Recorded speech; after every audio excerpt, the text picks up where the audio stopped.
Hello મિત્રો, diamond auto કેરમાં આપનું હાર્દિક સ્વાગત છે। આ જે મારુતિ સુઝુકીની બલેનો, આના અંદર આપણે સીએનજી કિટ ફિટિંગ કરેલી છે મોટોજોન કંપનીની સિક્વન્શિયલ કિટ આવે છે। એ આ મારા ખાસ મિત્ર મોહસિનભાઈ છે, જે અંડેજ રહે છે। આ અમને 70 થી 80,000 કિલોમીટર ગાડી પેટ્રોલમાં ચલાવી નાખી। સીએનજીનું જ્યારે પણ આપણે એમને કહેતા હતા ભાઈ સીએનજી કરાવી લે, મિત્ર ખાસ મિત્ર હોવા છતાં પણ ના જ પાડતા હતા, ના ભાઈ મારે સીએનજીમાં નહીં કરાવી, સીએનજીમાં જરા પણ મજા નથી આવતી, સીએનજીમાં ઝટકા મારે, એવરેજ આવે નહીં, પિકઅપ મળે નહીં, આ બધા પ્રોબ્લેમ એમના નેગેટિવ વિચારો હતા।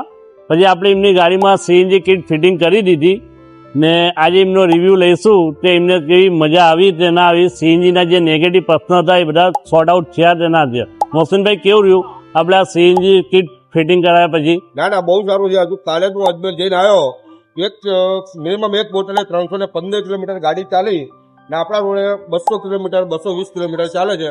બાકી અજમેર પટ્ટા પર કમ્પ્લીટ 350 કિલોમીટર ચાલે છે ને 2 વર્ષમાં આજ દિવસ સુધી ગેસ સેટિંગ કરાવવું પડ્યું નથી। તમને જે સીએનજી કિટ ફિટિંગના વિશે નેગેટિવ વિચાર હતા કે ગાડી દબાય એવા કોઈ પ્રોબ્લેમ છે? ના, એનો તો 0 પ્રોબ્લેમ। હાલમાં એવો પસ્તાવો થાય કે જે 70,000 કિલોમીટરમાં 3.5 લાખ રૂપિયાનું પેટ્રોલ બાર્યું, આના કરતાં મેં પહેલા સીએનજી કરાવ્યું તો બહુ સારું હતું। તો આજે બીજી ગાડી છોકરા માટે હું નાની મોટી ફોર્ચ્યુનર લાવી છું। થેન્ક યુ ડાયમંડ ઓટો કેરમાં આવવા માટે ખૂબ ખૂબ આભાર।